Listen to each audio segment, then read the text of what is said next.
الله در رحمتش را باز نگه داشته. برای چه کسانی آخه؟ در شب باز نگه داشته برای بنده گناهکار در روز، و در روز باز گذاشته برای کسی که در شب گناهی مرتکب شده.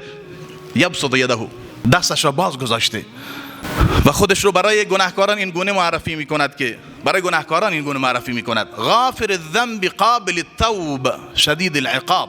غافر الذنب قابل التوب، آمرزنده گناه، قبول کننده توبه هست، توبه را میپذیرد.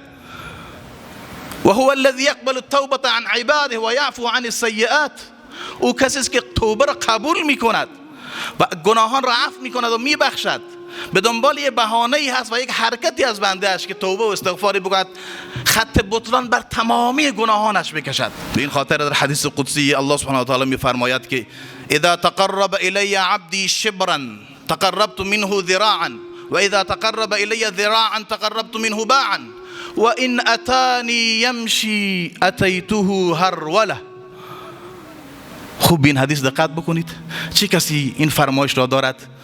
رب العالمین، پروردگار جهانیان، با آن جلال و عظمت و بزرگی و کبریایش میفرماید که هنگامی که بنده‌ام فقط یک وجب به من نزدیک بشود، من الله یک گز به سوی او نزدیک میشوم.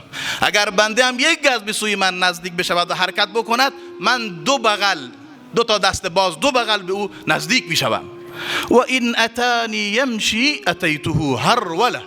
اگر به سوی من گام های عادی بردارد، حرکتی آهسته به سوی من آغاز بکند، من شتابان به سوی او حرکت میکنم. با همه عظمتش، جلالش و کبریایش، شتابان به سوی او حرکت میکنم. چرا؟ چون بندگانش را دوست دارد.